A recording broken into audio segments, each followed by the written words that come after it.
Assalamualaikum warahmatullahi wabarakatuh.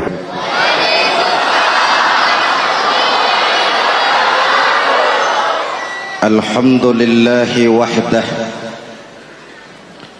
sadaqa wa'dah wa nasara 'abdah, wassalatu wassalamu ala man la nabiyya ba'dah, Sayyidina Muhammad ibn Abdullah wa ala alihi wa sahbihi wa mawalah, amma ba'du.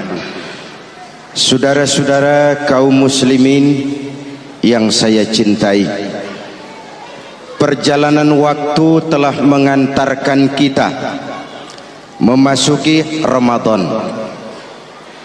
Kata orang, jauh berjalan banyak dilihat, dan pengalaman adalah guru yang paling bijaksana. Kalau ibadah Ramadan kita berhasil, maka kita yang malam ini pasti bukan kita sebulan yang lalu.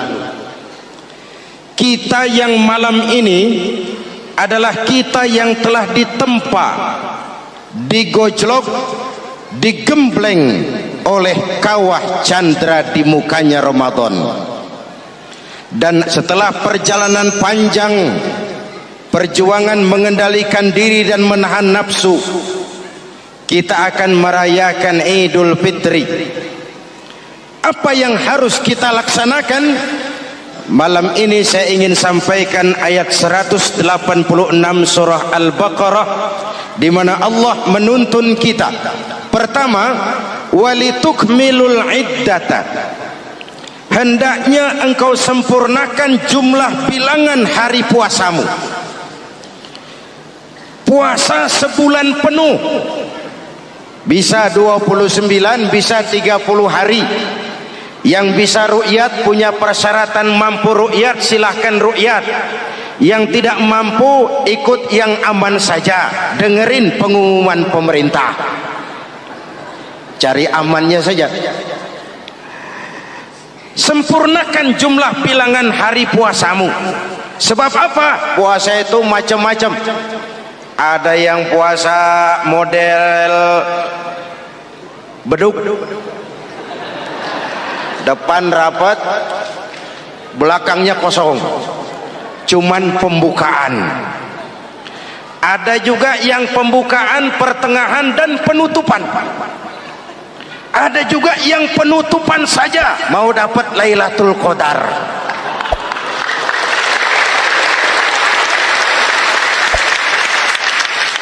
Allah berpesan, walitukmilul iddata, sempurnakan jumlah bilangan hari puasamu. Puasa itu sebulan penuh. Setelah selesai itu, walitukabbirullaha ala ma hadakum, hendaknya engkau agungkan, engkau bertakbir, mengagungkan Allah yang telah memberikan hidayah kepadamu. Tidak ada takbiran sebelum selesai Ramadan. Walitukmilul iddata, itu dulu, sempurnakan jumlah bilangan hari puasamu. Selesai baru walitukabbirullah. Jangan lebaran masih seminggu sudah Allahu Akbar, Allah ngiko. Walitukmilul iddata, sempurnakan dulu jumlah bilangan hari puasamu. Ini adab. Selesai, walitukabbirullah, baru engkau bertakbir, agungkan nama Tuhanmu. Kenapa? Ala ma hadakum, yang telah memberikan petunjuk dan hidayah kepada kita semua. Saudara, kalau bukan lantaran hidayah Allah, berat sebulan penuh enggak makan, lapar melilit perut, haus mencekik tenggorokan. Kalau bukan hidayah, berat melawan nafsu. Kalau bukan hidayah, berat melawan setan. Bagaimana enggak berat? Dia lihat kita, kita enggak lihat dia. Ini kan curang musuh begini.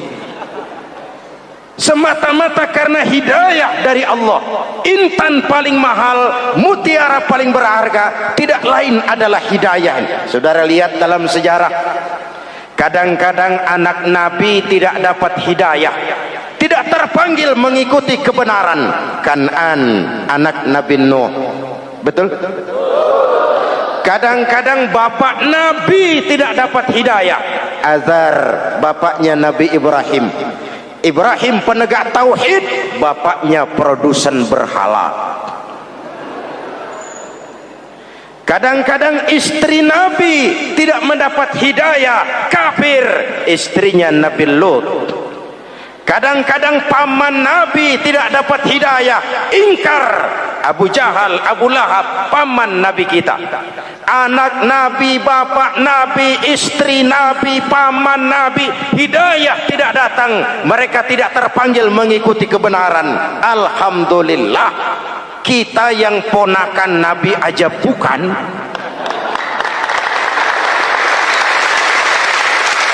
Kita diberikan hidayah. Dengan bekal hidayah itulah kita masuki nuansa Ramadan. Berjuang melawan nafsu, membina takwa, melatih ridha, dengan lapar melilit perut, dengan haus mencekik tenggorokan. Allahumma lakasumtu, Tuhan, untuk Engkau saya laksanakan ibadah ini.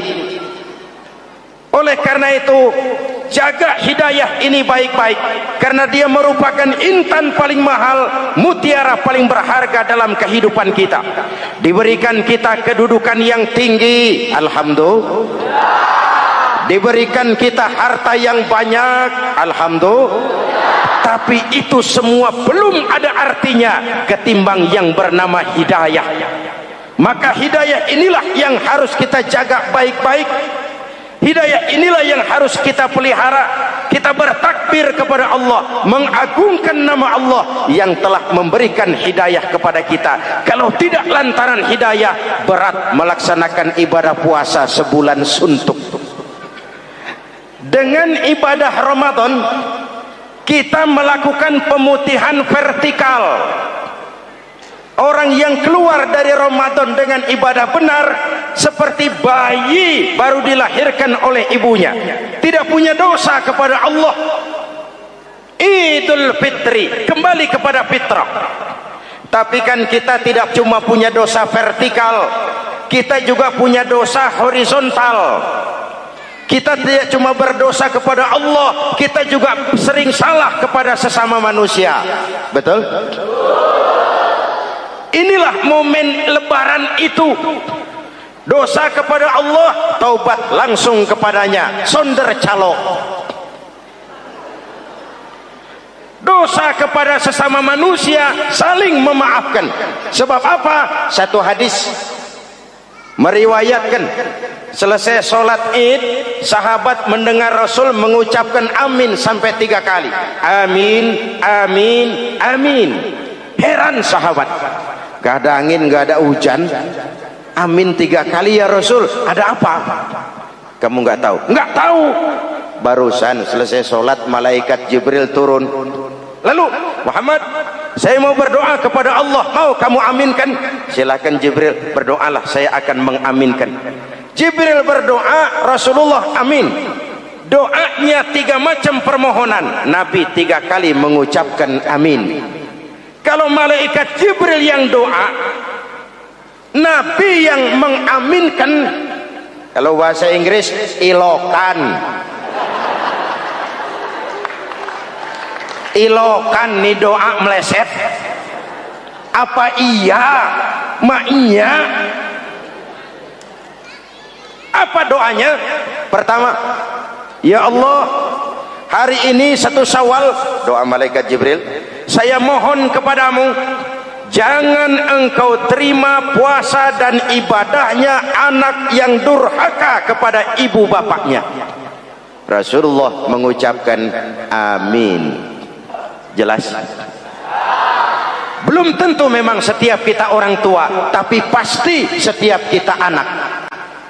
Jikalau anak punya ibu dan bapak, seorang anak yang puasa Ramadan, tarawih malam hari, bayar zakat, tadarus Al-Quran, jikalau sudah durhaka kepada kedua orang tuanya, didoakan oleh malaikat Jibril, diaminkan oleh Nabi supaya puasa dan ibadahnya tidak diterima. Na'udzu. Maka selesai sholat Idul Fitri, tugas yang paling utama minta ridho ibu dan bapak. Satu.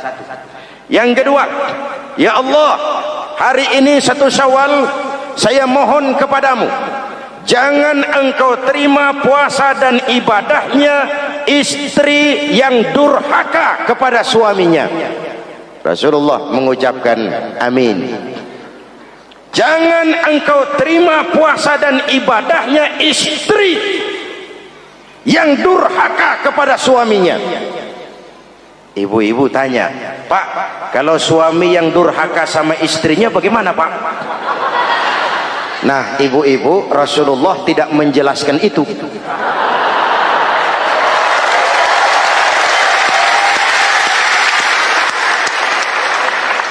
Ya bukannya mau menang sendiri, memang hadisnya nggak sampai ke situ. Cuma nanti di akhirat yang akan disidang habis-habisan, dimintai pertanggungan jawab tentang rumah tangganya adalah suami, bukan istri. Nah, istri itu swarga manut, neraka katut.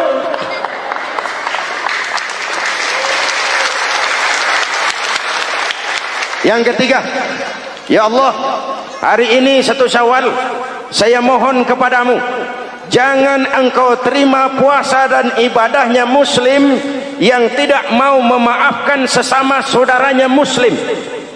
Memberi maaf lebih berat daripada minta maaf, tapi memberi maaf lebih mulia daripada meminta maaf. Kalau kita sudah minta maaf, orang tidak mau memaafkan, itu tanggung jawab dia kepada Allah. Orang macam itu yang tidak mau memaafkan sesama saudaranya, didoakan agar puasa dan ibadahnya tidak diterima oleh Allah Subhanahu. Riwayat lain menceritakan, satu hari Nabi lagi kumpul dengan sahabat. Nabi tanya, saudara-saudara, atadruna manil muflis? Tahu nggak kamu siapa orang yang bangkrut, orang yang sial, orang yang celaka? Siapa? Macam-macam jawaban sahabat. Ada yang bilang, al-muflisu fina man la dirham lahu wala mata'. Menurut pendapat kami, orang yang sial, yang bangkrut, yang kagak punya duit. Apalagi mau lebaran kayak begini, bangkrut bener, Bang.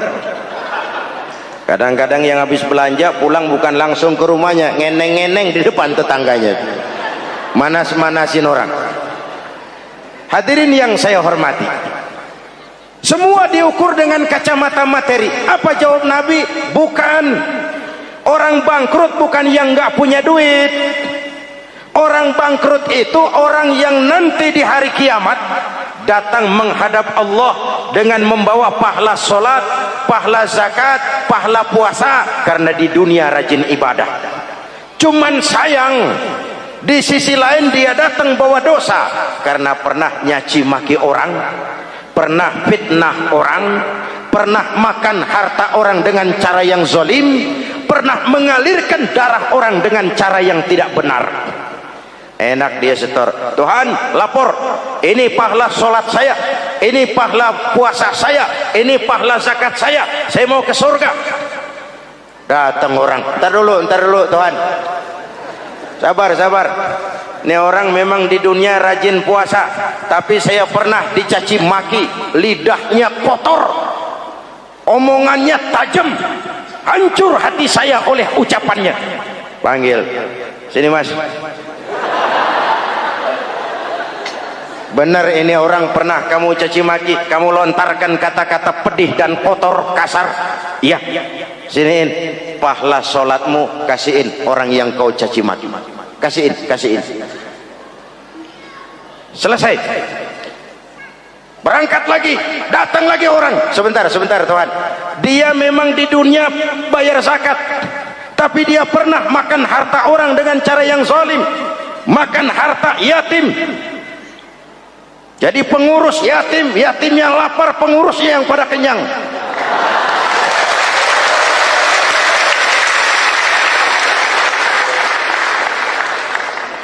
Saya menuntut keadilan.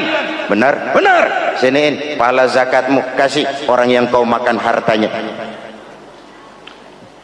Kalau kebaikannya habis, yang nagih datang terus, apa yang terjadi? Dosa orang yang dia sakiti diambil, diberikan kepada dia. Bangkrut nggak? Pahala dipretelin, dosa dikasih. Modal boros, tagihan utang datang terus. Bangkrut bin bangpak alias sial dangkalan. Tahu sial dangkalan? Itu namanya udah jatuh ketiban ember. Jatuhnya sakit, ketiban embernya bonyok. Kita tidak ingin jadi manusia yang rugi dan bangkrut. Karena itu, jikalau ibadah Ramadan memperbaiki hubungan kita kepada Allah, maka Idul Fitri dengan silaturahmi lebarannya memperbaiki hubungan antar sesama manusia, agar kita jangan termasuk golongan orang-orang yang bangkrut. Karena cuma baik hubungannya kepada Allah, tapi tidak baik hubungannya dengan sesama manusia.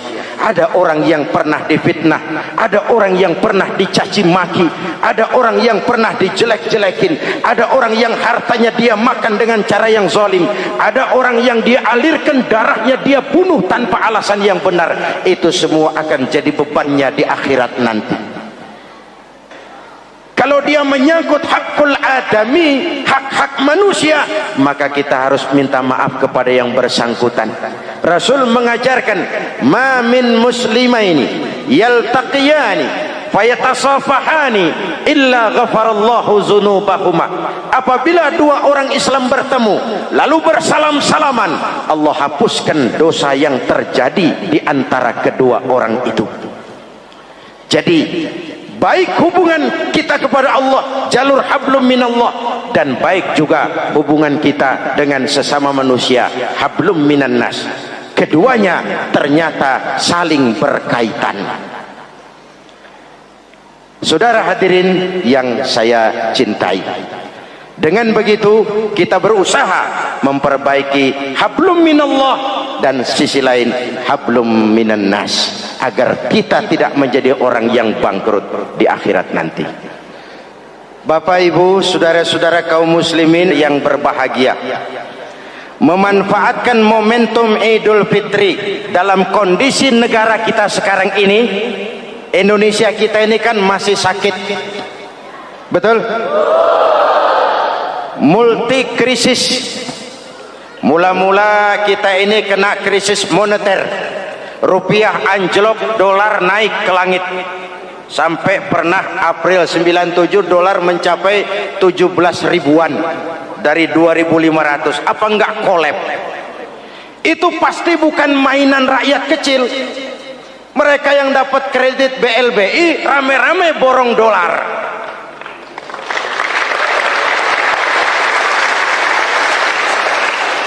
Kita mah bocah kampung boro-boro borong dolar, ngeliat juga tumben.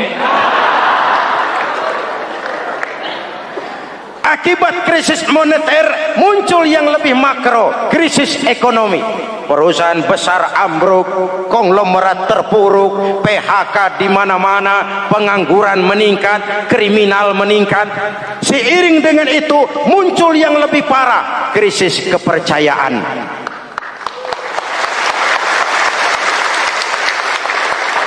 Benih-benih perpecahan bertebaran di mana-mana. Dampaknya masih sangat terasa sampai sekarang ini. Kita lihat sekarang ini, Aceh belum selesai, Papua minta merdeka, Timur Timur cerai.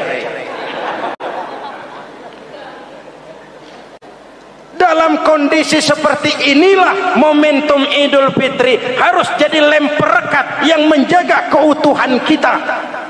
Sampai Rasulullah berpesan, ini 3 pesan utama beliau yang saya sampaikan malam ini. Pertama, silman qata'ak, bersilaturahmilah kau kepada orang yang marah denganmu. Kalau orang baik, kita baik lagi, pantas, memang mestinya begitu. Tapi bersilaturahmilah kepada orang yang marah denganmu.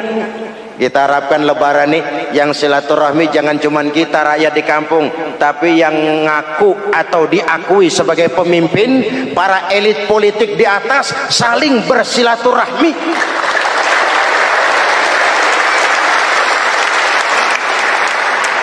Kalau mereka rukun di atas, kita di bawah ngelihatnya enak. Betul? Tidak ada orang akan di atas kalau tidak disokong dari bawah. Kita ini seperti rumah, walaupun genteng di atas, nggak boleh genteng ngomong seenaknya. Genteng ngomong sama tiang, saudara tiang, kamu enak, saya setengah mati. Hujan kehujanan, panas kepanasan. Kadang-kadang anak-anak nakal saya disambitin. Kata genteng. Yang jadi tiang ngomong, Teng. Kata tiang, ngomong jangan sembarangan, Teng. Kamu kira kamu bisa nongkrong di atas, itu gara-gara siapa, Teng? Kan saya sokong dari bawah, kata tiang. Kalau saya miring, kamu ambruk, Teng. Kamu jadi pejabat tinggi, kamu jadi anggota DPR, kamu jadi anggota MPR, kami rakyat yang angkat.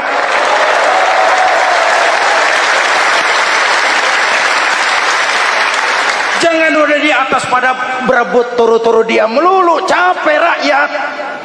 Ada yang jadi anggota dewan cuman pengen petatang peteteng, cari prestise dan gengsi. Ada yang cuma jadi trompet kekuasaan, pokoknya apa kata kekuasaan akur, setuju. Kekuasaan bilang, saudara-saudara, bumi ini lonjong, lonjong. Lalu rakyat dapat apa dari wakil kayak begitu? Inilah momentum Idul Fitri. Mari kita manfaatkan silaturahmi. Jangan mewarisi sifat dendam, karena dendam tidak akan menyelesaikan persoalan.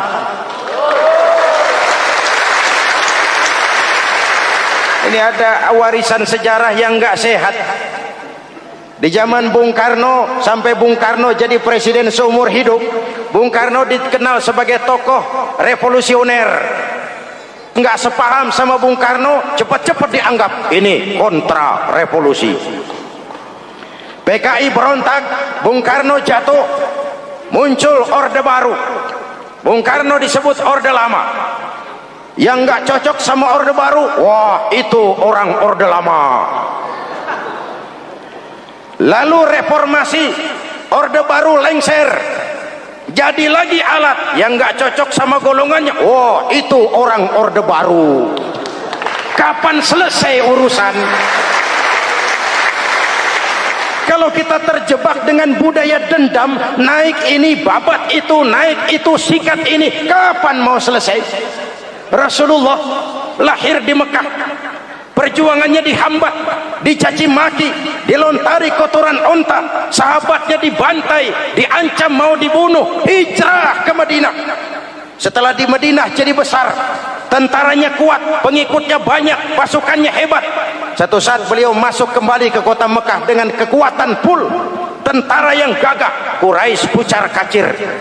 Ini nih Muhammad yang dulu kita caci maki, yang dulu kita ancam mau kita bunuh, yang kita usir, sekarang dia masuk dengan tentaranya yang hebat. Kalau dia menuntut balas, habis kita sekarang ini. Apa jawab Nabi? Beliau turun dari punggung onta, lalu pidato dengan tawadu. Saudara-saudara, al-yauma yaumul marhamah. Ini hari yang penuh kasih sayang. Walaupun dulu kau usir aku dari sini, kau sambiti aku, kau bantai pengikutku, aku datang bukan membalas dendam. Ini hari yang penuh kasih sayang. Tidak akan ada pertumpahan darah. Yang masuk Masjidil Haram aman, yang masuk rumah Abu Sufyan aman. Dihormatinya ketokohan Abu Sufyan di depan pengikutnya. Ini akhlak. Kenapa orang macam Mandela lebih bisa mencontoh Rasul daripada kita? Mandela yang 27 tahun mendekam dalam penjara, dia keluar tanpa bawa benih-benih dendam. Dia satukan Afrika Selatan, dia bimbing Afrika Selatan menuju kejayaan dan kemajuan. Kenapa Mandela yang tidak kenal Pancasila bisa lebih mencontoh akhlak Rasul ketimbang kita yang katanya orang-orang pengikut sunnah? Saya khawatir, ya bukan berarti saya tidak setuju, hukum harus tetap ditegakkan. Tapi kalau terus cari kambing hitam, kambing hitam, kambing hitam, kapan kita dewasa? Semua usut, semua usut. Saya khawatir nanti pun satu saat Nabi Adam bakal diusut. Kenapa dia makan buah khuldi, kita jadi keleleran di Lebak Bulus begini? Kalau enggak kan kita masih di surga aja. Mari kita dewasa, mari introspeksi. Silman kotoak. Mudah-mudahan nanti lebaran kita pengen lihat nih, kalau yang di atas sudah pada satu, kita yang di bawah enak. Tapi kalau memang pada ribut juga, kita yang di bawah jangan ikut-ikutan. Nonton aja, nonton. Giliran rame tepuk tangan. Oh, namanya elit susah ditebak. Nih hari dia berebut beda pendapat, ntar malam dia makan bareng. Kita di bawah udah kedongan ngasa golok. Kan berapa urusan? Sekarang udah nggak zamannya ngerahin masa. Sekarang adu argumen, biar rakyat tentukan mana yang lebih pantas. Hadirin yang saya hormati, silman kotoak, bersilaturahmilah kepada orang yang marah denganmu. Momentum Idul Fitri harus meredam keberingasan, harus mencuatkan semangat persatuan dan kesatuan. Udah capek kita diobok-obok. Yang kedua, wa'atiman haramak. Ini masalah kepedulian. Berikan orang yang bakhil kepadamu, sampai orang yang pelit pun kasih. Kepedulian. Banyak anak-anak yatim kita, janda-janda tua.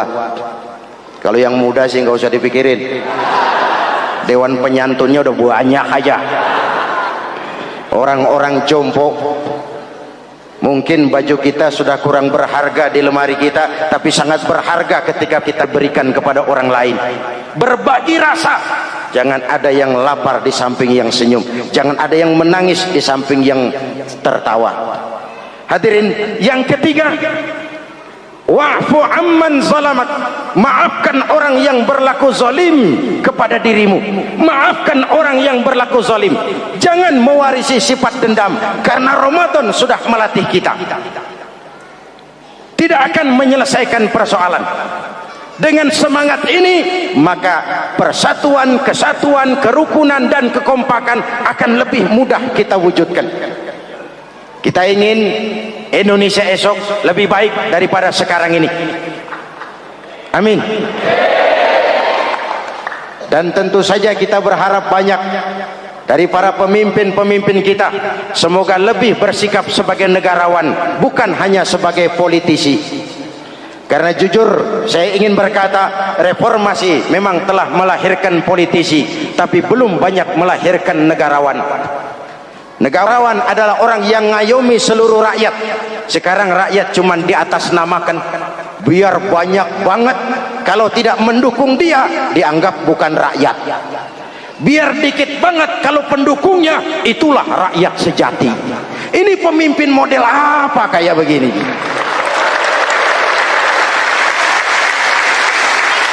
Ini kan mengkamuflase rakyat namanya. Oleh karena itu, mari sama-sama kita baca Fatihah.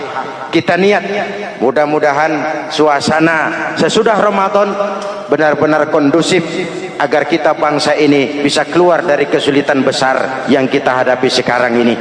Para pemimpin kita semakin kompak dan bersatu, rakyat juga semakin terayomi. Ala hadhihi niyyah wa ila hadratin nabi. Al-Fatihah.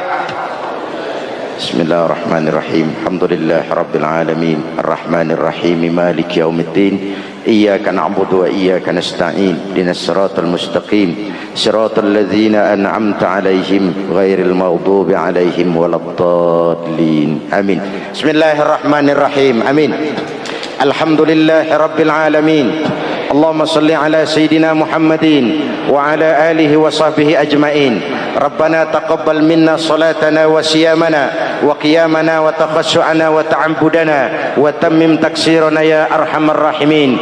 Allahumma ij'alna minas su'ada'il maqbulin wa la taj'alna minal ashqiya'il mardudin. Allahumma a'izzal islam wal muslimin wansur man nasaraddin wakhzul man khazalal muslimin. Allahumma afdalu ma qultuhu ana wan nabiyyuna min qabli, la ilaha illallah. La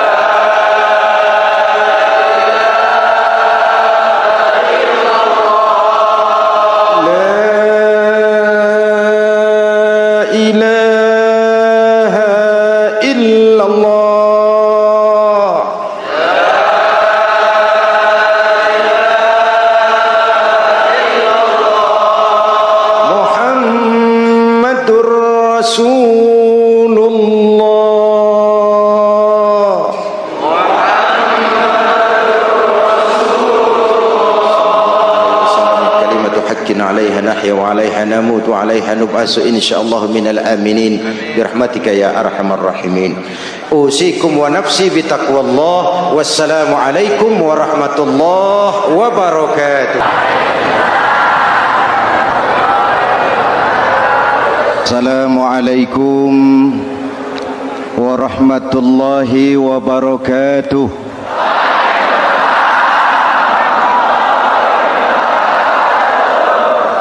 Alhamdulillah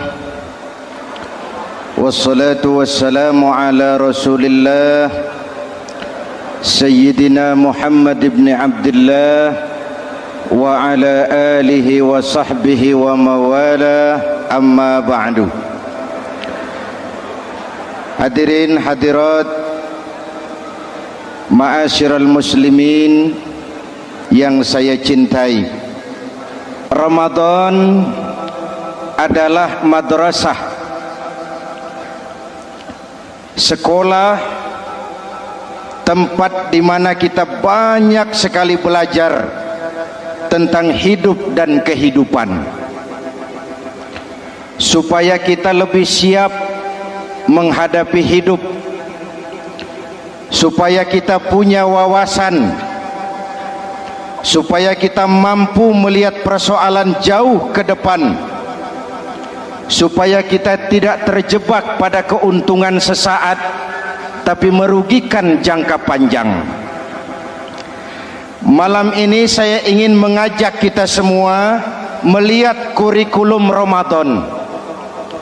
Pelajaran apa yang diberikannya kepada kita? Pertama, Ramadan mengajarkan kita menjadi orang-orang yang sabar, ulet, dan tahan uji. Ini zaman di mana persaingan tajam, betul? Jangankan jadi pejabat tinggi, jangankan jadi pengusaha sekarang ini, jadi kiai saja kalau tidak sanggup bersaing,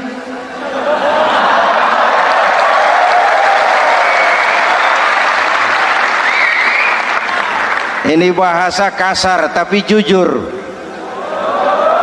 Karena orang sekarang hidup di zaman banyak pilihan.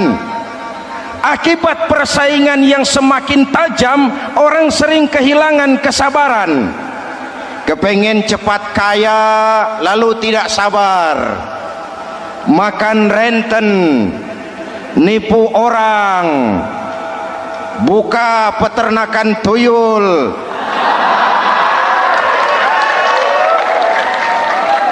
korupsi.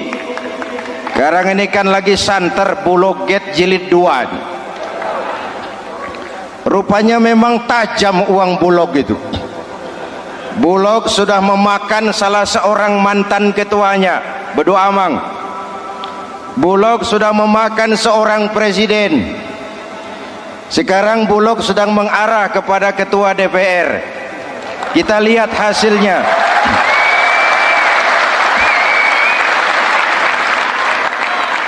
Tentu saja kita prihatin karena kita tahu ekonomi kita sedang sulit, hutang melilit leher, tetapi pada sisi lain kita melihat enak saja uang mengalir puluhan miliar untuk sesuatu yang tidak terkait dengan kepentingan rakyat.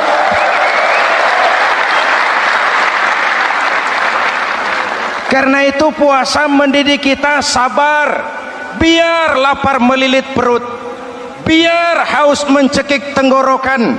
Kalau maghrib belum datang, jangan sentuh makanan, jangan ambil minuman, sabar. Betul? Ada waktunya. Lalu lintas itu macet karena kendaraan besar tidak mau ngalah, kendaraan kecil tidak tahu diri. Betul? Antrian di pasar kacau karena yang sudah dapat nggak mau minggir, yang di belakang dorong-dorong. Betul? Dimanapun antrian kacau, Bung. Kalau yang sudah dapat mau dapat lagi, yang nunggu kelamaan, akhirnya dorong-dorongan, kacaulah kehidupan sosial. Puasa melatih kita sabar, Karena sebagai bangsa kita punya latar belakang sejarah. Kita ini bangsa yang ditempa oleh segala macam kesulitan. Kita 350 tahun dijajah Belanda, sulit. Setelah merdeka kita dirongrong oleh berbagai macam pemberontakan, susah. Lalu PKI berontak, susah lagi. Lalu berdiri Orde Baru, lama, susah lagi. Orde Baru selesai, muncul reformasi, masih susah juga. Kita bangsa yang ditempa oleh kesulitan, bangsa yang tahan bantingan, bukan bangsa yang cengeng. Karena itu mari kita menjadi diri kita. Kita akan gagal kalau kita mau jadi orang lain. Kita akan gagal kalau kita hidup di bawah bayang-bayang orang lain. Jadilah kita diri kita sendiri. Sabar, ulet, dan tahan uji. Inilah kurikulum pertama dari pelaksanaan ibadah puasa. Sehingga dengan dibekali sifat sabar, kita bisa mengendalikan diri. Manusia hebatnya ya. Ayo kita banding-bandingkan. Malaikat, binatang, manusia. Malaikat tidak diberi nafsu, hanya diberi akal. Kalau malaikat tidak pernah salah, wajar. Jibril nggak pernah korupsi ayat. Ah, ini ada ayat bagus, saya pakai sendiri saja ini. Tidak. Malaikat maut tidak pernah salah address mencabut nyawa orang yang belum waktunya mati. Tidak pernah. Dan itu wajar. Malaikat makhluk tanpa alternatif. Secara instingtif dia diciptakan untuk taat. Sebaliknya binatang diberi otak tapi tidak diberi akal. Binatang hanya diberi nafsu. Kalau binatang tiap hari salah, wajar. Ayam kalau sudah datang syahwatnya tidak usah menoleh, ini banyak orang apa tidak. Betul. Kuda keliling kota tidak pakai celana, tenang saja. Betul. Dan wajar, namanya juga binatang. Sedangkan manusia diberikan akal dan diberikan nafsu. Tiap hari terjadi perjuangan. Kadang akal menang, kadang nafsu yang menang. Ketika akal menang, kita lebih tinggi dari malaikat. Ketika nafsu yang menang, kita lebih rendah daripada binatang. Hadirin yang saya cintai, itu pelajaran pertama, sabar, ulet, tahan uji. Lalu pelajaran yang kedua, melahirkan sikap istiqamah, punya stabilitas temperatur batin, istilah sekarang. Soal istiqomah ini saya tidak akan menjelaskan pengertiannya, saya mau cerita saja. Mau dengar nggak? Ini tentang istiqomah. Dalam satu pertempuran, Jenderal Salahuddin Al-Ayyubi bersama tentaranya, tentara Islam, pernah mengalami kekalahan. Karena kalah, banyak yang ditahan jadi tawanan orang-orang kafir, beberapa perwira dan banyak ofsir. Tercatatlah ada 3 orang ofsir jadi tawanan raja kafir ini.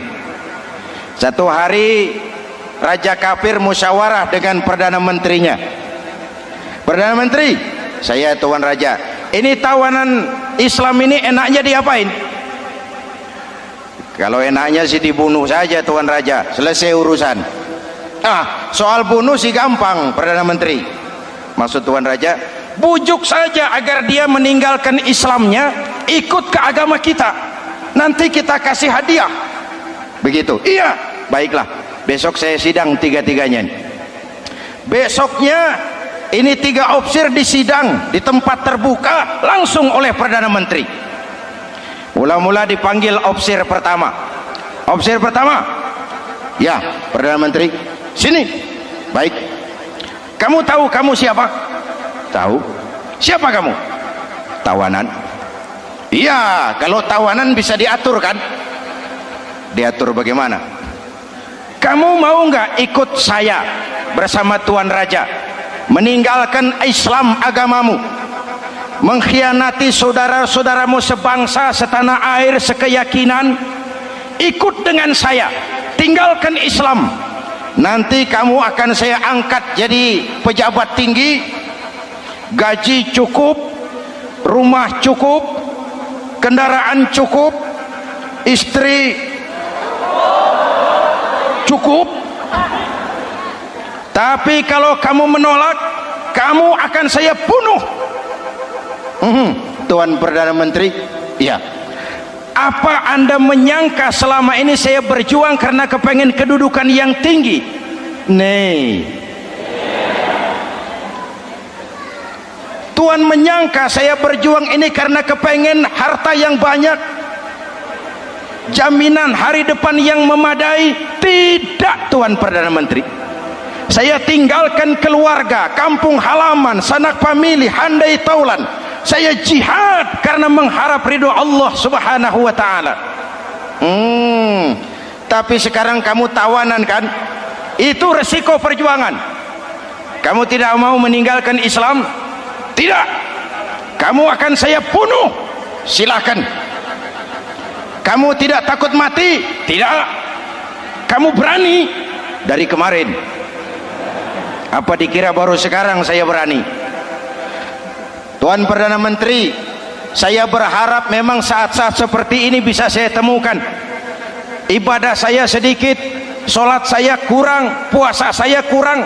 Barangkali dengan jihad saya bersimbah darah, mati di tangan Tuhan, Allah akan mengampuni dosa-dosa saya dan saya dapat tiket untuk mencapai keridhaannya.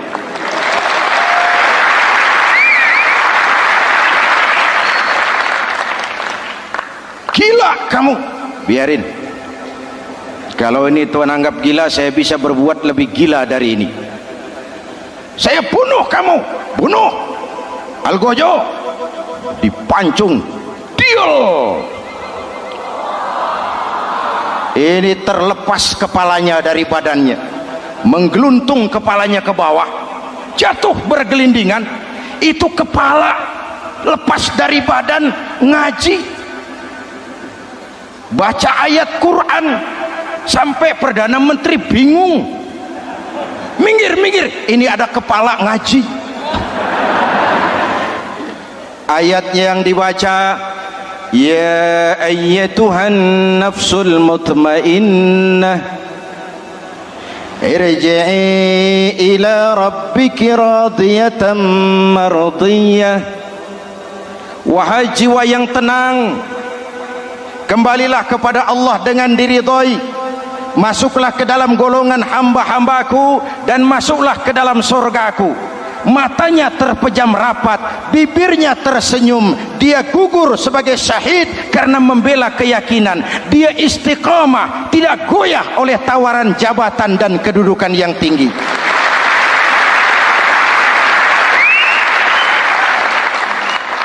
Perdana Menteri geleng kepala.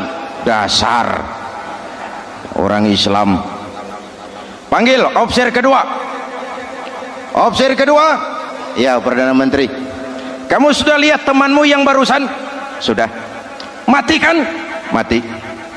Kamu bagaimana? Mau tetap berjuang untuk Islam atau ikut kami? Jabatan tinggi, kedudukan tinggi, rumah tinggi, bagaimana? Atau mau mati seperti teman kamu barusan? Sudah kamu pikir? Sudah, Perdana Menteri. Sudah apa? Sudah, jangan banyak omong. Maksud kamu apa? Saya sudah tidak sabar mau nyusul teman saya yang barusan itu. Saya tidak bayangkan bagaimana disambut oleh malaikat di surga, disambut oleh para bidadari di surga, menggapai ridho Allah. Oh, Perdana Menteri, sudah jangan banyak omong. Kalau mau potong, potong saya. Perdana Menteri bilang ini lebih gila dari yang pertama. Yang pertama masih mau diajak ngomong, ini malah langsung minta disembelih. Ayo Algojo, potong. potong lagi, deal, terpisah lagi kepalanya dengan badan, jatuh ke bawah, menggeluntung, ngaji lagi. Ayatnya yang dibaca, wujuhun yawma izin nadirah ila rabbiha nazirah. Muka mereka hari itu berseri-seri kepada ridho Allah. Mereka memandang, bibirnya senyum, matanya terpejam, dan dia ajal dengan husnul khatimah, mendapat syahid karena teguh punya keyakinan, istiqamah dalam perjuangan, tidak goyang, tidak mencela dan mencele.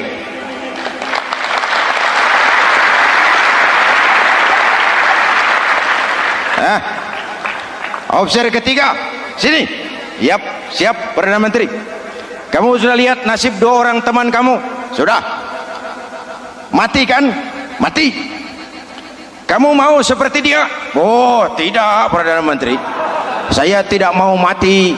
Daripada mati kan lebih baik hidup. Kamu mau ikut saya? Mau, Perdana Menteri. Mau.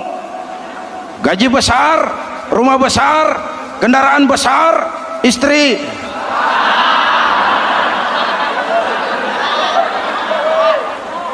Mau, Perdana Menteri, saya mau. Daripada tidak jadi apa-apa, kan lebih baik jadi apa-apa.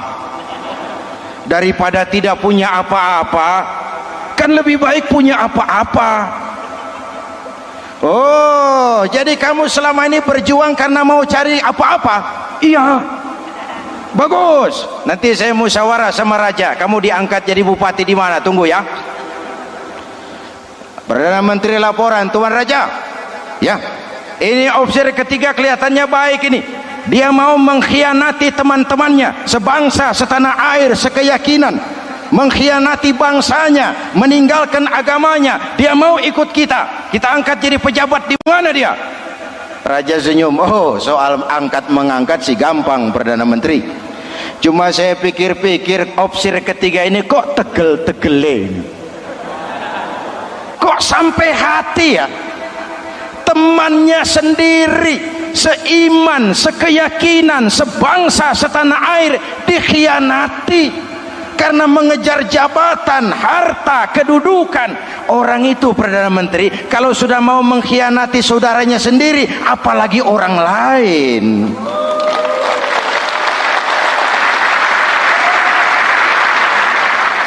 Ini opsi ketiga, ini opsi bejat.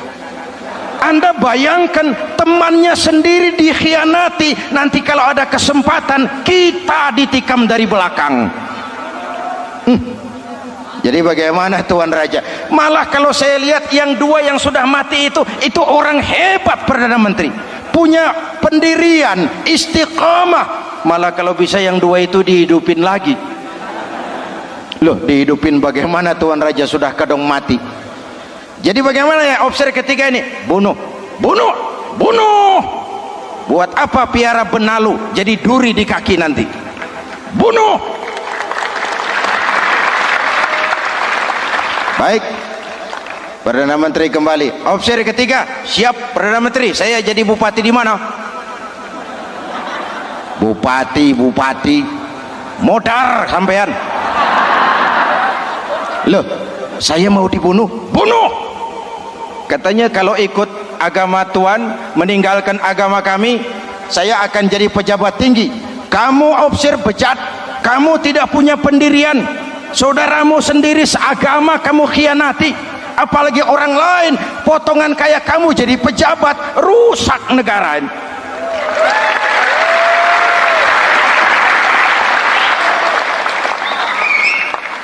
Hadirin hadirat yang berbahagia, saya lanjutkan cerita ini, nanti kesimpulan diambil sendiri-sendiri. Jadi saya mau dibunuh Tuan Perdana Menteri. Ya, kamu mau dibunuh. Tidak jadi pejabat? Tidak. Kamu bejat kok mau jadi pejabat. Nanti juga kalau kamu jadi pejabat, paling kerjamu memperkaya dirimu sendiri, paling banter keluargamu dan golonganmu, rakyat tetap saja tidak terurus.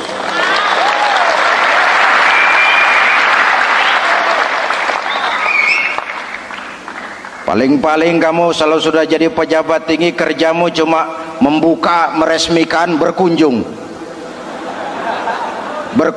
meresmikan, membuka, meresmikan, berkunjung. Lah kapan kamu ngurus rakyatnya? Bejat kamu. Jadi saya dibunuh, bunuh. Iyalah, kalau mau dibunuh ya saya bunuh, tapi saya mau Islam lagi ah. Terserah, mau Islam lagi mau tidak, kamu tetap akan dibunuh. Iya, saya mau Islam lagi. Ayo cepat. Iya Pak, saya mau syahadat dulu. Cepat. Iya Pak, asyhadu macet lehernya. Ayo cepat. Iya Pak, asyhadu tidak bisa mengucap syahadat. Ayo cepat. Iya Pak, asyhadu tidak tuntas mengucap syahadat, golok algojo keburu sampai di lehernya. Deal. Darah mancur, pisah kepala dengan badan, menggeluntung ke bawah. Ngaji lagi. Wong dia bekas santri masih bisa ngaji. Cuma ayat yang dibaca lain sama dua temannya tadi. Ayat yang dibaca, afaman haqqa alaihi kalimatul azab, afaman haqqa alaihi kalimatul azab, afa anta tunkizu man finnar. Ini ayat yang dibaca. Orang yang memang sudah dapat vonis akan mendapat azab, bisakah kamu menyelamatkan dia dari neraka? Bertahun-tahun berjuang di bawah bendera Islam untuk kejayaan Islam, di akhir hayatnya dia tergoda oleh kedudukan dan harta, oleh jabatan dan pangkat. Ia bergeser, imannya rapuh, hilang istiqomahnya, ditinggalkan agamanya, dan dalam keadaan begitu dia mati, dia su'ul khatimah. Na'udzu. Hadirin, apa guna saya ungkapkan ini? Mari kita belajar, perlu stabilitas temperatur batin. Saya sering katakan, berapa banyak orang waktu di bawah teriak-teriak berantas korupsi, ganyang korupsi, sikat korupsi, cuma karena belum dapat kesempatan. Begitu dapat kesempatan, korupsinya lebih gila dari yang dia teriaki. Betul? Waktu di bawah rajin baca ayat kursi, dapat kursi lupa sama ayat. Betul? Betul? Ini yang memerlukan sikap istiqamah, konsisten. Hanya dengan semangat seperti ini, maka kita tidak akan goyah oleh tantangan yang bagaimanapun beratnya. Hadirin yang saya muliakan, Allah berjanji, orang-orang yang beriman kemudian beristiqamah, tatanazzalu alaihimul malaikatu alla takhafu wala tahzanu, akan turun kepada mereka malaikat seraya berkata, kamu tidak usah takut, kamu tidak usah sedih. Allah akan memberikan pertolongan kepada orang-orang yang istiqamah. Ayo kita tetap istiqamah melaksanakan ibadah hanya kepada Allah Subhanahu wa ta'ala. Nah, yang ketiga, ikhlas. Allahumma lakasumtu, untuk engkau saya berpuasa. Orang mau puji atau tidak bukan soal, orang mau lihat atau tidak bukan soal. Kalau sudah berbuat, yang penting karena Allah saja. Keikhlasan itu, kalau amal kita adalah jasad, ikhlas adalah roh. Saudara, hari Jumat jam 9 pagi sudah berangkat ke masjid, apa tidak bagus? Bagus. Sarungnya baru, Samarinda kelas BHS, sajadah tebal, tasbih panjang. Jam 9 sudah berangkat. Iya, padahal sholat jam 12. Betul, apa pahalanya besar? Nanti dulu. Itu berangkat jam 9 itu maunya apa? Pameran sarung? Atau di dekat masjid ada janda? Atau apa? Disinilah peran keikhlasan. Keikhlasan itu bukan kata. Malah kalau kita, oh saya ikhlas loh, biasanya tidak ikhlas kalau sudah ngomong begitu. Ikhlas itu amalan batin. Puasa ini menyelamatkan kita dari penyakit riya. Saya ingatkan Al-Ghazali bilang penyakit dua macam, penyakit zahir dan batin. Bedanya apa? Pertama, penyakit zahir yang punya lebih tahu dari orang lain, tapi penyakit batin orang lain lebih tahu dari yang punya. Kalau kita punya kanker darah tinggi, kita tahu, orang lain tidak.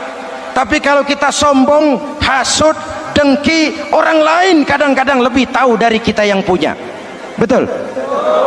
Yang kedua yang dahsyat, sehebat-hebatnya penyakit zahir cuma merusak dunia, penyakit batin merusak dunia, menghancurkan akhirat. Ginjal mati, darah tinggi mati, tumor mati, kanker mati, leukemia mati, tapi tidak berakibat akhirat. Tidak ada penduduk neraka ditanya, kenapa kamu masuk neraka?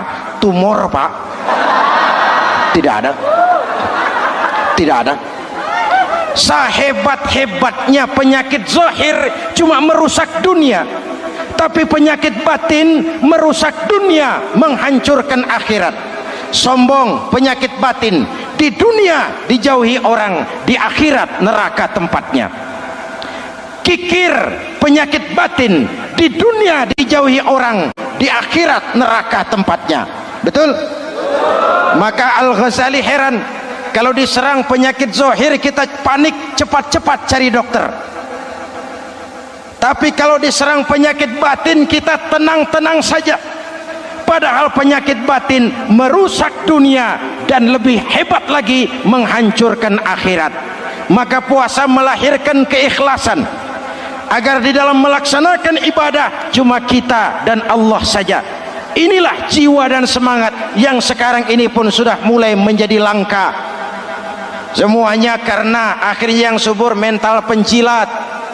Sumuhun dawuh, pasukan kulonuun, barisan asal bapak seneng, pasukan kumaha juragan wae, organisasi oke bos.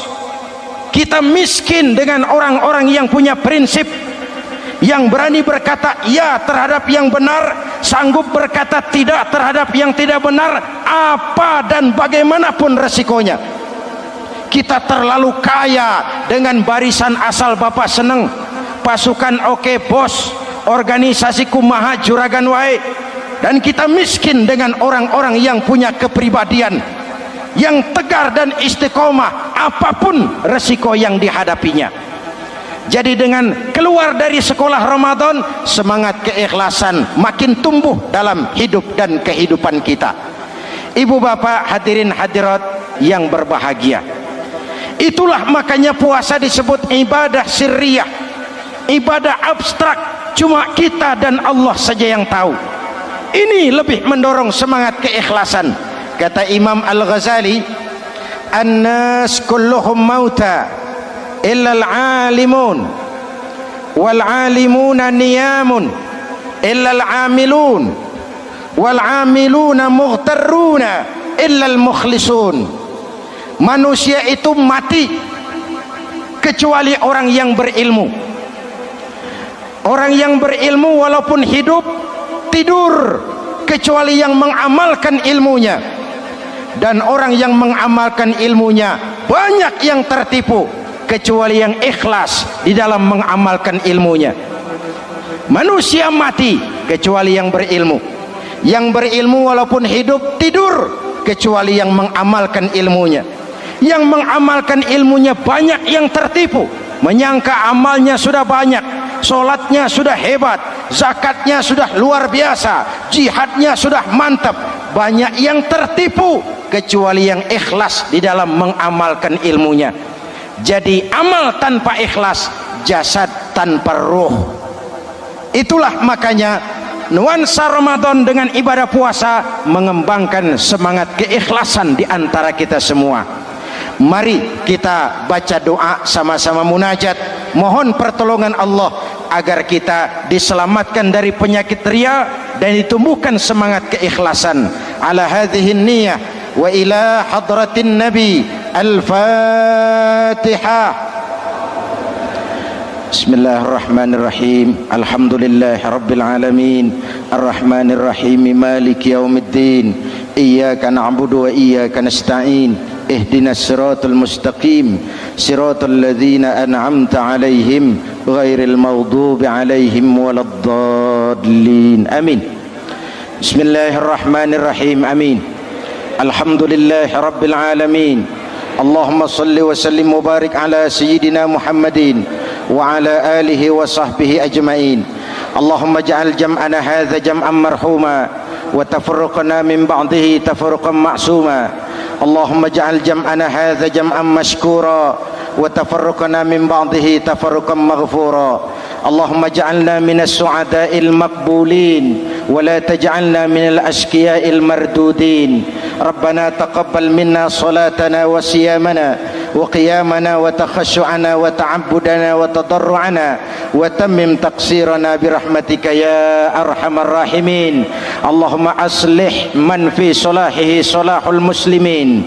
Allahumma ahlik man fi halakihi salahul muslimin.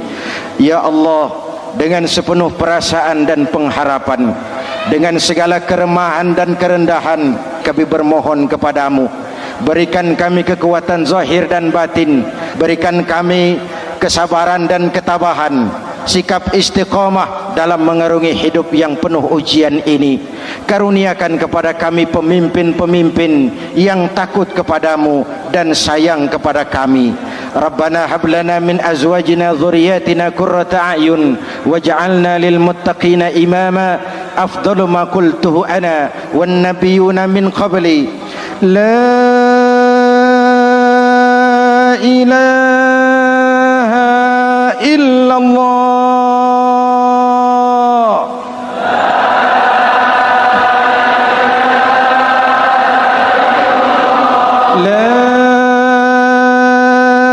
Ilaha illallah.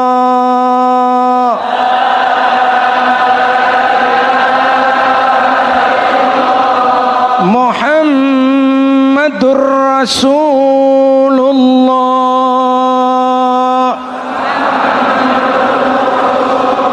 Amin.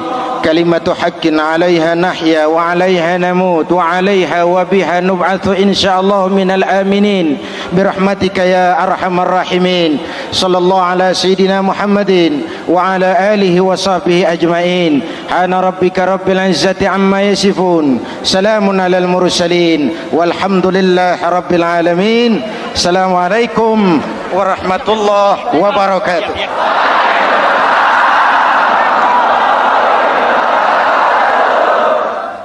Assalamualaikum warahmatullahi wabarakatuh.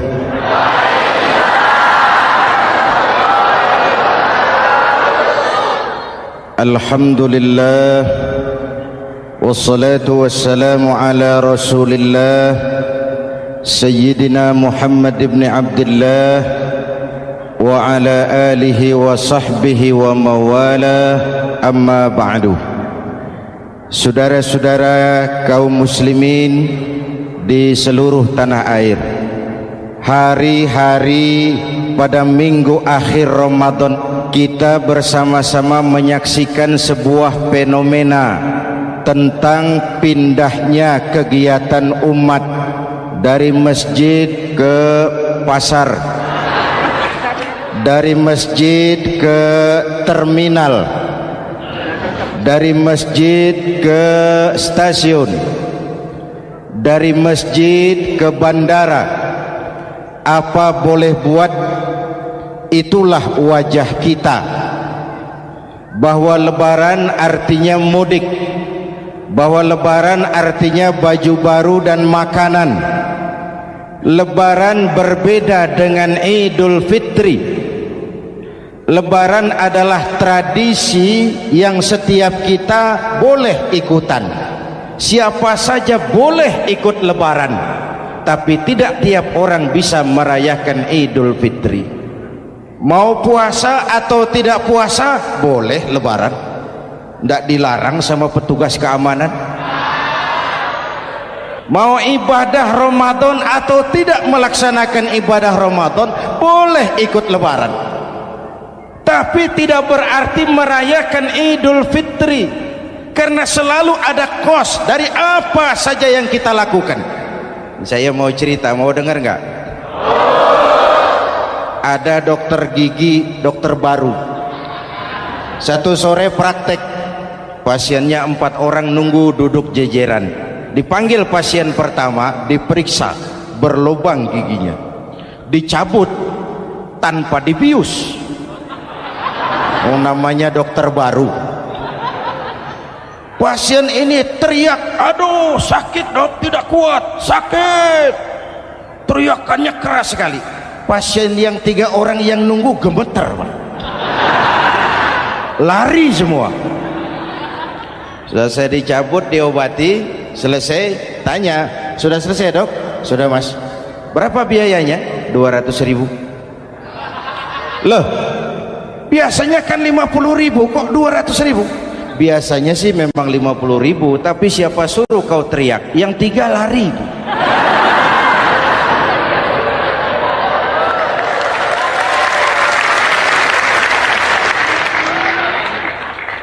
Cerita pendek ini ingin berpesan kepada kita, selalu ada ongkos yang harus kita bayar dari apa saja yang kita lakukan. Mau ibadah atau tidak, mau jadi orang baik-baik atau jadi bajingan paling tengik, mau berbuat salah atau berbuat soleh, selalu ada kosnya, selalu ada ongkosnya. Kita bicara kembali kepada fitrah, Idul Fitri. Bagaimana caranya? Pertama, saya ingin mengutip bagian pendek dari ayat 185 Al-Baqarah. Walitukmilul iddata walitukabbirullaha ala ma hadakum wala'allakum tashkurun. Ada 4 hal dari cuplikan ayat pendek ini. Pertama, walitukmilul iddata, hendaknya engkau sempurnakan jumlah bilangan hari puasamu. Berpuasa sebulan penuh. Sebulan penuh itu bisa 29, bisa 30. Pak, kalau beda pendapat bagaimana? Ada yang lebaran tanggal 5, ada yang lebaran tanggal 6. Hadirin, bagi yang punya kemampuan berijtihad, silahkan melakukan ru'yatul hilal. Bagi yang tidak, lebih aman ikut pesan Nabi. Apa pesan Nabi? Fa iza ikhtalaftum fa alaikum bisawadil a'zam ma'al haqqi wa ahlihi. Kalau kamu berbeda pendapat, ikut golongan terbanyak yang benar dan ahlinya. Jadi walaupun banyak, kalau tidak benar dan bukan ahlinya, tidak usah ikutin. Banyak benar dan ahlinya. Contoh, 100 insinyur berbeda pendapat dengan 10 kiai tentang doa kunut. Yang diikuti pasti 10 kiai, bukan 100 insinyur. Betul? Atau sebaliknya, 10 insinyur berbeda dengan 100 kiai tentang konstruksi jembatan. Yang diikuti tentu 10 insinyur, benar dan ahlinya. Maka yang paling aman, kita punya departemen agama. Departemen agama punya ahli dari MUI, dari Nahdlatul Ulama, dari Muhammadiyah, dari Al-Wasliyah, dari Syarikat Islam, dikumpulkan melakukan ru'yatul hilal. Yang paling aman, dengerin saja pengumuman departemen agama.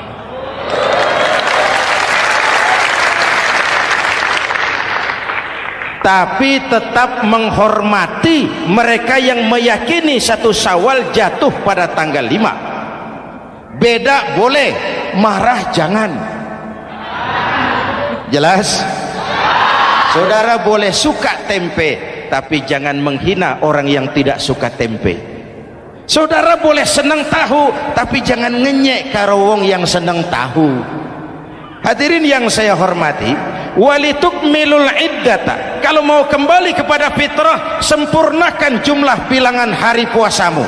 Makna sempurnakan di sini dua, sempurnakan 1 bulan penuh dan sempurnakan semangat puasamu. Walaupun Ramadan berakhir, puasa jangan selesai. Kenapa? Tangan kita masih tetap terus puasa dari mengambil yang bukan milik kita. Lidah kita walaupun Ramadan sudah selesai tetap berpuasa dari memfitnah dan menggunjing orang lain. Kaki kita walaupun Ramadan sudah selesai tetap puasa dari berjalan ke tempat yang tidak baik. Perut kita tetap berpuasa dari kemasukan barang-barang yang haram. Sempurnakan semangat puasamu. Sikap disiplin, sikap jujur, merasakan kehadiran Allah dekat dalam hidup. Nih contoh ringan. Tadi waktu asar dan zuhur saudara sholat apa tidak? Sholat. Waktu sebelum sholat kan berwudu. Ketika berwudu kan berkemur. Umpama waktu berkemur itu saudara korupsi, sedikit saja airnya saudara minum, saya yakin jangankan petugas keamanan, teman wudhu sebelah pun tidak akan tahu kalau waktu berkemur saudara korupsi. Kalau selesai Ramadan ini diterjemahkan, insya Allah negara kita bersih, berkurang korupsinya. Hadirin yang saya cintai, saya kembali kepada pesan Al-Baqarah 185 tadi. Walitukmilul iddata, sempurnakan jumlah bilangan hari puasamu. Puasa sebulan penuh dan kemudian lanjutkan semangat Ramadan. Disiplin, merasakan diri di bawah pengawasan Allah. Sekarang ini Allah ditekan. Kita iman dalam ucapan tapi sekuler dalam perbuatan. Tuhan cuma ada di masjid, di kantor Tuhan hilang, maka korupsi merajalela. Tuhan cuma ada di masjid, di pasar Tuhan hilang, maka timbangan tetap curang. Iman dalam ucapan tapi sekuler dalam perbuatan. Kalau jiwa dan semangat Ramadan kita bisa terapkan, insya Allah korupsi akan berkurang.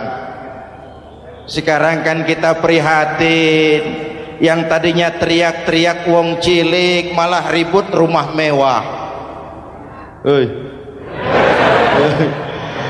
Yang tadinya teriak-teriak rakyat kecil sekarang malah ribut soal villa 5 miliar. Ini kan menyedihkan, memilukan dan memalukan. Tidak punya sense of crisis. Nah, saya juga nggak tahu apa itu. Udah dengerin aja, kenapa sih? Usil bener. Padahal ekonomi kita masih terpuruk. Lapangan kerja sulit. Jumlah pengangguran rata-rata 2 juta orang per tahun. Lapangan kerja baru sulit terbuka karena investor jangankan yang dari luar mau masuk, yang di dalam siap-siap keluar. Terakhir kita dengar Sony, pabrik elektronik besar, mau cabut lagi pindah invest ke Taiwan, menyusul pabrik silet yang di Ciputat itu. Ketika ditanya apa investasi di Cina lebih murah, tidak, dia bilang lebih mahal, cuma lebih pasti. Di Indonesia murah, cuma mejanya kebanyakan. Biaya siluman, namanya siluman nggak karu-karuan. Keluar uang banyak, urusan tidak pasti, capek. Disahkan undang-undang penyiaran yang justru ditolak oleh masyarakat penyiar sendiri. Industri penyiaran bakal kolaps. Karena sekarang ini boro-boro mereka industri televisi mau break even point. mau pulang modal, dengan ke depan bisa bangkrut. Akibatnya bisa kita pastikan, jumlah pengangguran makin bertambah. Hadirin yang saya hormati, kita memang setuju jangan terlalu mengadopsi siaran-siaran televisi dari luar. Kita harus punya filter, tapi pada sisi yang sama kita juga harus memperhatikan lapangan kerja buat rakyat kita ini. Walitukmilul iddata, sempurnakan jumlah bilangan hari puasamu. Kalau jumlah hari puasa sudah sempurna, tuntunan yang kedua dari Al-Quran, walitukabbirullah, hendaknya engkau agungkan nama Tuhanmu. Takbiran. Takbiran itu bisa sendiri, bisa berjamaah, bisa di rumah, bisa di masjid, bisa di surau, bisa dengan pawai keliling, asal dilaksanakan dengan tertib dan tidak mengganggu lalu lintas umum. Prakteknya yang terjadi, pawai keliling itu mengganggu ketertiban umum, perang petasan, mengganggu lalu lintas. Terjadi macam, ada yang takbiran bawa bendera partai. Innalillahi wa inna ilaihi rajiun. Ini takbir politik. Hadirin yang saya hormati, kalimat takbir dalam kondisi kita, saya ingatkan kepada satu ungkapan Bung Tomo. Bung Tomo, pelaku sejarah, tokoh 10 November yang dikenal sebagai Hari Pahlawan, dalam satu pidatonya saya ingat pernah berkata, andai kata tidak ada kalimat takbir, ini ungkapan Bung Tomo, andai kata tidak ada kalimat takbir, saya tidak tahu dengan apa saya harus menggerakkan putra-putra terbaik bangsa untuk bangkit berjuang melawan penjajah.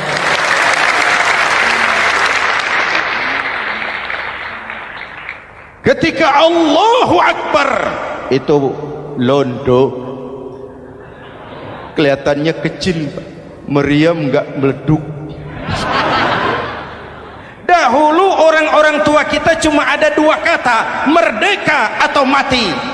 Tidak berpikir nanti kalau menang dan merdeka saya jadi wali kota di mana.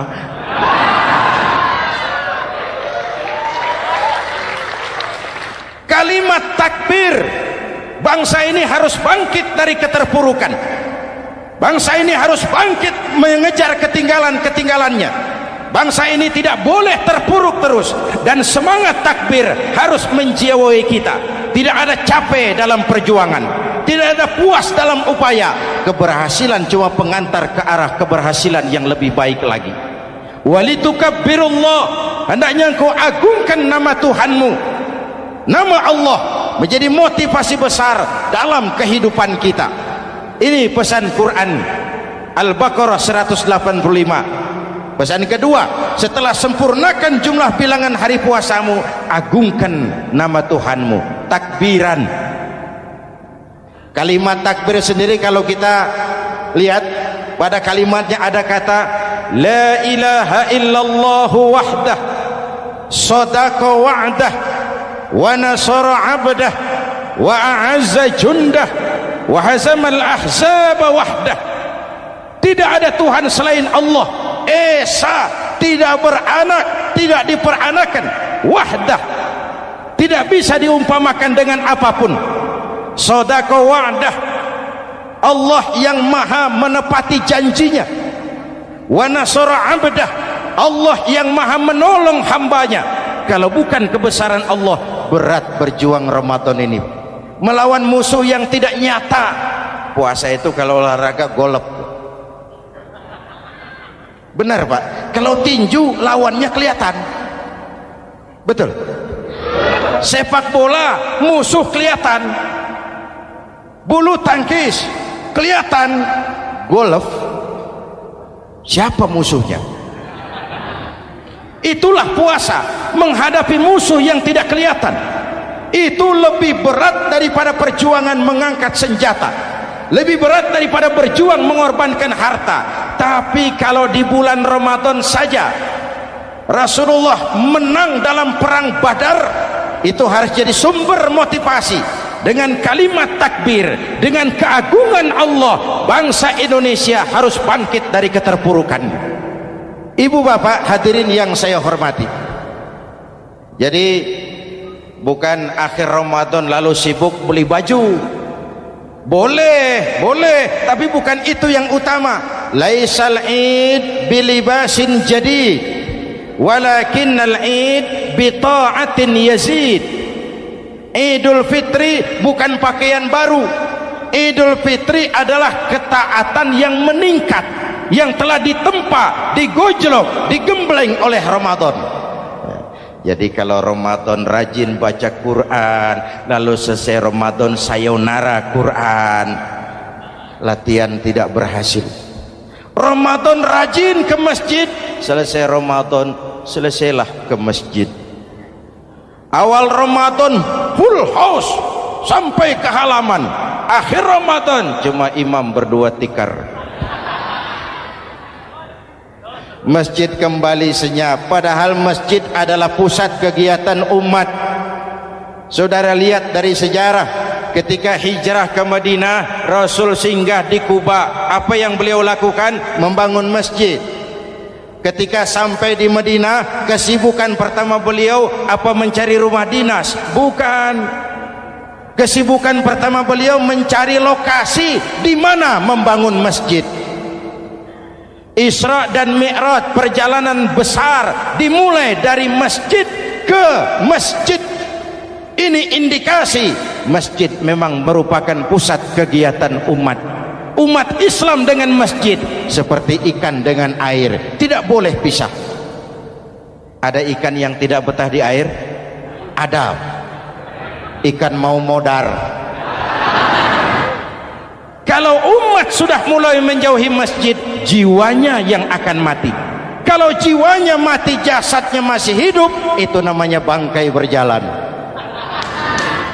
Walitukabbirullah, engkau agungkan nama Tuhanmu. Takbiran, setelah berjuang penuh membina takwa, mengharap ridho, mengendalikan nafsu. Ingat loh, puasa itu bukan menghilangkan nafsu, mengendalikan, menempatkan pada tempatnya. Manusia tanpa nafsu bukan manusia, tapi manusia yang disetir nafsu turun jadi binatang, bahkan lebih rendah daripada binatang. Puasa ini menempatkan nafsu di tempatnya. Hai laki-laki, kamu nafsu sama perempuan? Betul pak. Perempuan suka laki-laki? Betul pak. Boleh lewat sini, lewat pintu yang disebut nikah.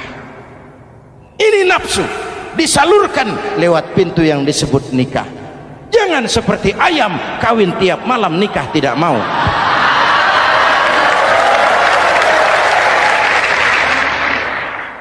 Hai manusia, nafsu kepada materi, kepengen kaya? Iya pak, boleh. Usaha yang halal, jual beli yang halal. Wa ahallallahu al-bai'a wa harrama riba. Allah halalkan jual beli. Jangan ingin kaya lalu makan renten, ingin kaya lalu korupsi, ingin kaya lalu buka peternakan tuyul. Manusia ingin berkuasa, boleh, tapi tetap punya etika dan moral. Jangan ingin berkuasa lalu fitnah, ingin berkuasa lalu mengadu domba orang, ingin berkuasa lalu menghalalkan segala cara. Puasa menempatkan nafsu pada tempatnya. Manusia yang dikendalikan nafsu lebih puas daripada binatang. Saya punya ungkapan lama, sebuas-buasnya kerbau makanannya tetap rumput. Saya belum pernah dengar ada kerbau terlalu buas lalu makan roti. Betul? Tapi manusia kalau sudah dikendalikan nafsu, manusia bukan cuma makan nasi, aspal, semen, kertas, minumnya solar, jauh lebih buas daripada binatang. Inilah puasa. Arep nguwong kewong, agar manusia itu jadi dirinya, fitrahnya, jangan dikendalikan oleh nafsu. Kita ini sudah diciptakan fi ahsani taqwim. Masya Allah. Hadirin Yang ketiga, pesan Al-Baqarah 185 tadi, setelah sempurna jumlah bilangan hari puasa, lalu mengumandangkan takbir, membayar zakat fitrah. Kenapa itu kita lakukan? Mengagungkan nama Allah, ala ma hadakum, agungkan nama Allah yang telah memberikan hidayahnya kepadamu. Masya Allah nih, hidayah, kita bersyukur. Hidayah ini hak prerogatif Allah, diberikan kepada siapa saja yang dikehendaki oleh Allah. Kita bisa lihat dalam sejarah, ada anak Nabi tidak mendapat hidayah, tidak terpanggil mengikuti kebenaran yang disampaikan oleh bapaknya, namanya Kan'an, putra Nabi Nuh. Ada ayah Nabi bernama Azar, ayah Nabi Ibrahim, putranya penegak tauhid, ayahnya produsen berhala. Ada istri Nabi, istrinya Nabi Lut, tidak mendapat hidayah, tidak terpanggil mengikuti kebenaran. Lalu Abu Jahal, Abu Lahab, paman Nabi, melihat Nabi, menyaksikan mukjizat, mendengar wahyu, melihat tutur kata Nabi, hidayah tidak datang kepada dia, maka mereka tidak terpanggil mengikuti kebenaran. Kita alhamdulillah keponakan Nabi saja bukan, mendapat yang namanya hidayah ini. Ini harus kita pelihara, kita jaga baik-baik, karena ini merupakan hak prerogatif Allah. Yahdi man yasha, diberikan kepada siapa saja yang dikehendakinya. Hadirin, sembari kita mengambil pelajaran tentang Kan'an yang tidak dapat, putra Nabi Nuh. Ini saya ngambil bagian cerita sejarah, masih mau dengar? Nabi Nuh diberi umur 950 tahun, berdakwah sepanjang hidup. 800 tahun beliau dakwah, dapat pengikut tidak lebih 80 orang, rata-rata 10 tahun satu. Yang dihadapi ini umat yang kurang ajar, bandel, bajingan, tengik. Kalau diceramahi, telinganya ditutup dengan tangannya. Ini saking kurang ajarnya ini umat. Diberikan dakwah, telinganya ditutup dengan tangan. Nabi Nuh ketika di puncak kesabarannya munajat, ya Rabb, bagaimana Nuh? Siang malam saya berdakwah kepada umat ini,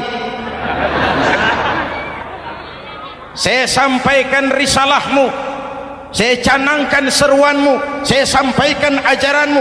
Inni da'autu qaumi lailan wa nahara, siang malam saya berdakwah kepada umat. Wa inni kullama da'autuhum ja'alu asabi'ahum fi adhanihim, tiap kali saya sampaikan dakwah kepada mereka, mereka tutup telinganya dengan tangannya. Saya tidak sanggup menghadapi umat seperti ini, ya Allah.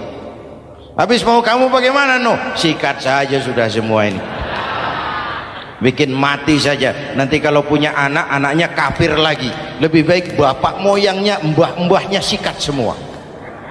Rabbi la tazar 'alal ardi minal kafirina dayyara, jangan disisakan orang kafir, habisin semua. Itu mau kamu? Iya. Buat kapal Nuh, nanti aku turunkan banjir. Dengan apa saya membuat kapal ya Rabb? Pakai kayu Nuh. Kayunya dari mana ya Rob? Dari pohon tentu. Pohonnya belum ada ya Rob. Tanam dulu Nuh. Membuat kapal, kayunya nanam pohon dulu. Apa artinya? Perjuangan bukan simsalabim abragedabra. Perjuangan bukan makan lombok, ini hari dimakan, ini hari pedas. Perjuangan itu proses. Ada keringat, ada air mata, ada darah, tempo-tempo nyawa. Itulah perjuangan. Sudah pohon ditebang, buatkan kapal di tengah kampung. Umat unjuk rasa lagi. Nuh makin gila. bikin kapal di tengah kampung, mau belayar kemana? Selesai Nuh, selesai ya Rob, naik. Orang-orang yang beriman bersamamu naik. Binatang serba sepasang naik.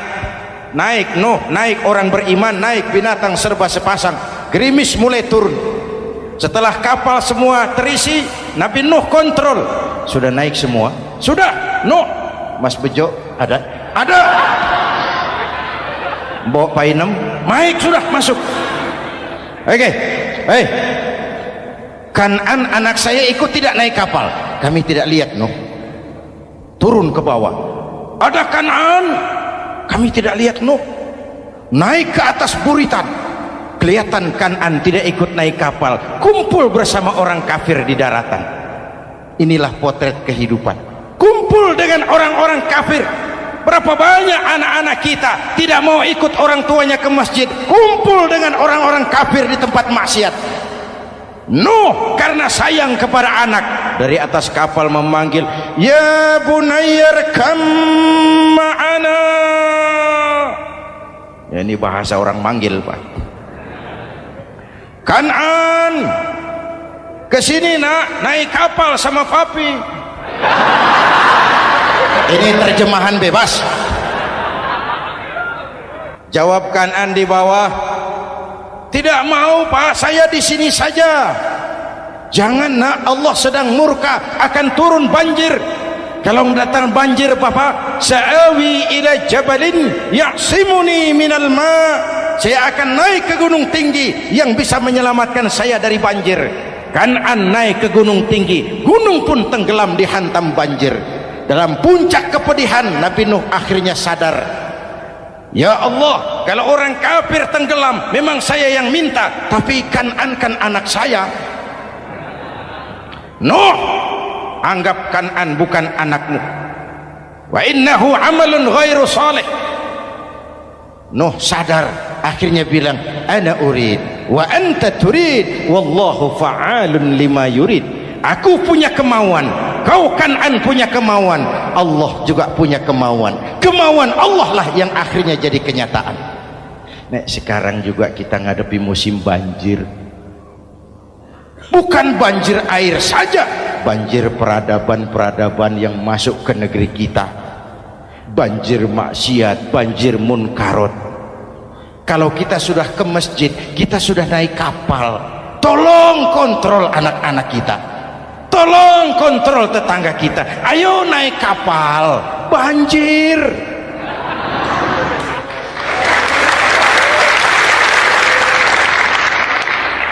Ditutup ayat ini dengan wala'allakum tashkurun. Atas hidayah yang diberikan kepada kita, kita bisa melaksanakan ibadah Ramadan, bisa takbiran, dan diakhiri dengan ungkapan tasyakkur. Tasyakkur dan tafakkur, mensyukuri nikmat.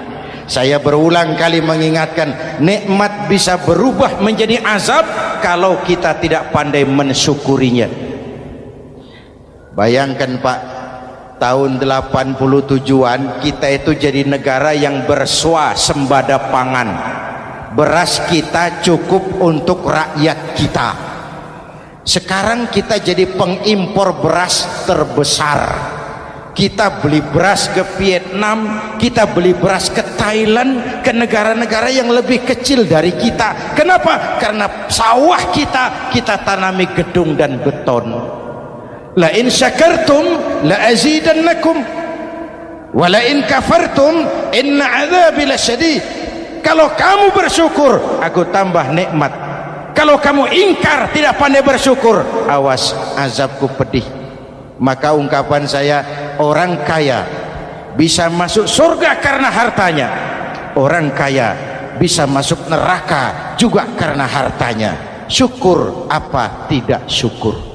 Pejabat bisa masuk surga karena jabatannya, pejabat banyak yang masuk neraka juga karena jabatannya. Syukur apa tidak syukur?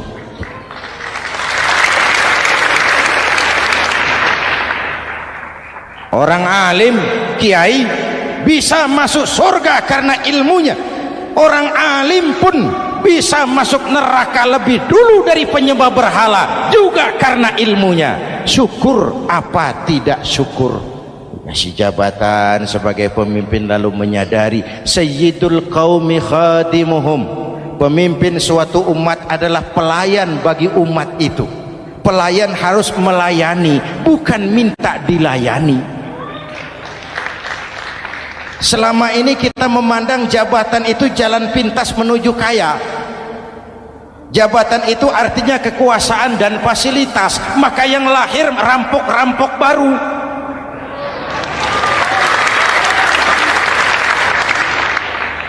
Jabatan adalah alat untuk pengabdian di tengah rakyat yang sedang susah, di tengah negara yang sedang terpuruk.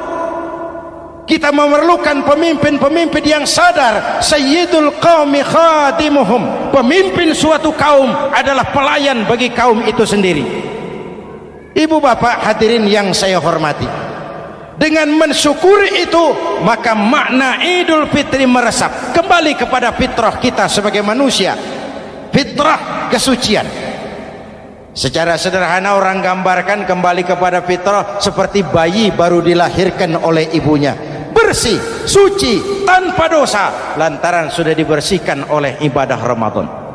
Tapi para ulama khalaf ada yang mengartikan fitrah itu kecenderungan kepada kebajikan, kecenderungan kepada kebaikan. Itu juga fitrah. Kembali kepada fitrah manusia, kecenderungan untuk berbuat baik. Kita lahir bayi tidak punya dosa, betul?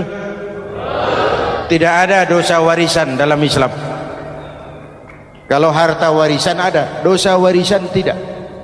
Karena itu dalam Islam juga tidak ada penebusan dosa. Kalau dosa bisa ditebus dengan uang, tentu Menteri Keuangan nomor 1 masuk surga.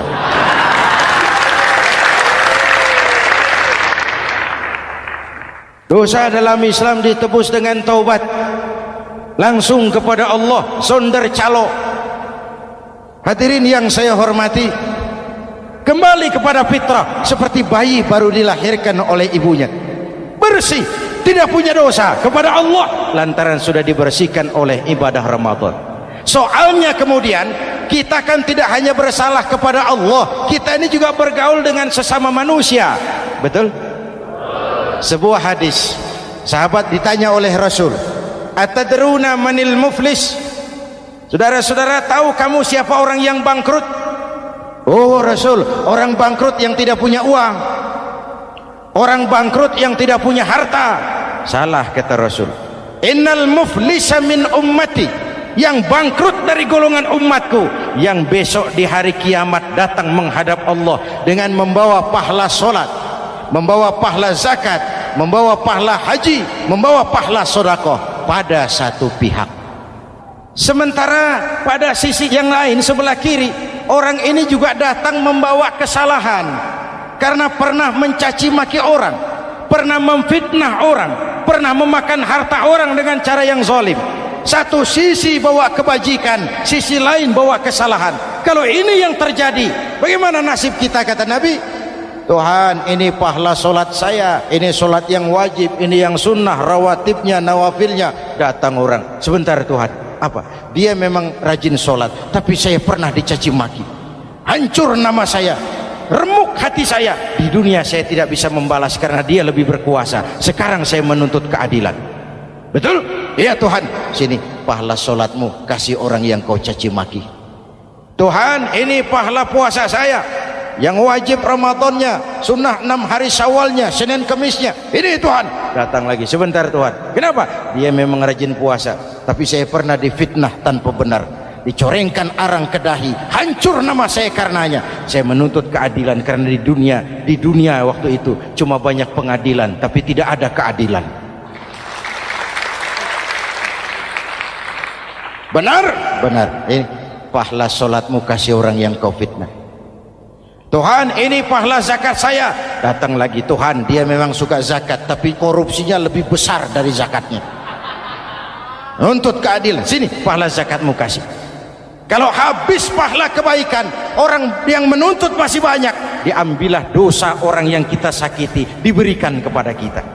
Pahala dipreteli, dosa diberikan. Apa enggak bangkrut? Ibarat orang dagang, modal habis, tagihan hutang datang terus. Kenapa? Orang ini cuma baik hubungannya kepada Allah, tapi tidak baik hubungannya dengan sesama manusia. Karena itu dalam konteks dengan fitrah, manusia makhluk yang fitrah. Apa fitrah itu? Pertama, manusia makhluk yang bertuhan, itu fitrah. Mengingkari Tuhan, mengingkari fitrah. Yang kedua, manusia makhluk sosial, zon politikan, itu fitrah. Kita tidak bisa hidup sendiri. Betapa dan siapapun kita memerlukan yang lain. Maka nuansa Ramadan intinya adalah silaturahmi. Nuansa Idul Fitri silaturahmi antar sesama kita. Ada baiknya saya ingatkan lagi sebuah hadis. Masih mau dengar? Selesai sholat Id, sahabat mendengar Rasul mengucapkan amin 3 kali. Amin, amin, amin. Ya Rasul, ada apa? Tadi turun Jibril selesai sholat, mau berdoa. Muhammad, aku mau mohon kepada Allah, mau kau aminkan? Silahkan Jibril. Jibril doa, Rasul amin. Doanya 3 macam permohonan, maka Rasul 3 kali mengucapkan amin. Kalau sudah Jibril yang doa, Rasul yang amin, apa ya doanya ditolak? Apa isi doanya? Yang pertama, ya Allah, doa malaikat Jibril, hari ini 1 Syawal, waktu itu doanya, saya mohon kepadamu, jangan engkau terima puasa dan ibadahnya anak yang durhaka kepada ibu bapaknya. Rasul mengucapkan amin. Renungan buat kita. Itu sebabnya barangkali sesibuk-sibuk di Jakarta masih mau mudik nemui orang tua. Yang kedua, ya Rabb, saya mohon kepadamu, jangan engkau terima puasa dan ibadahnya istri yang durhaka kepada suaminya. Amin. Kedengaran Bu? Ada ibu-ibu tanya, Pak, kalau suami yang durhaka sama istrinya bagaimana? Hadisnya tidak menjelaskan itu, Bu.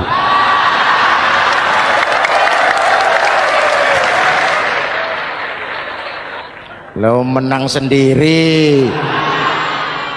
Yang jelas suami itu presiden rumah tangga, dimintakan tanggung jawab tentang istrinya. Nek istri swargo manut neraka kadut.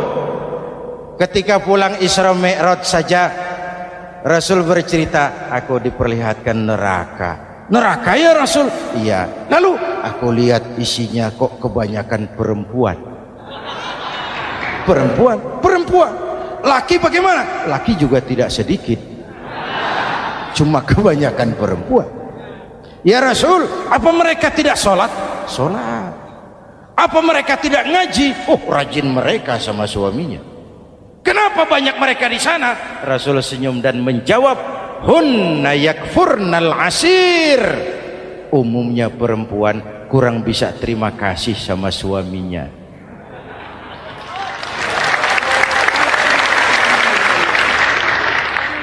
Ini penyakit turunan. Oi, ngaku oi. Lalu yang ketiga, ya Allah, hari ini saya mohon kepadamu, jangan engkau terima puasa dan ibadahnya muslim yang tidak mau memaafkan sesama saudaranya muslim. Memaafkan lebih berat daripada meminta maaf, tapi memberi maaf lebih mulia daripada meminta maaf. Inilah nuansa mengembalikan semangat saling menghargai, saling mencintai, keutuhan, kerukunan, dan kedamaian. Sudah capek kita rakyat dengan konflik. Sudah capek kita dengan mengedepankan perbedaan dan bukan persamaan. Sudah waktunya kita berbeda tapi tetap bergandengan, tetap bersama menyongsong hari esok yang lebih baik. Mintalah ridho ibu bapak, suami kepada istri, istri kepada suami, dan memaafkan sesama saudara muslim sehingga kita benar-benar kembali kepada fitrah. Terima kasih dan mohon maaf, semoga ada manfaatnya. Usikum wa nafsi bitaqwallah. Wassalamualaikum warahmatullahi wabarakatuh.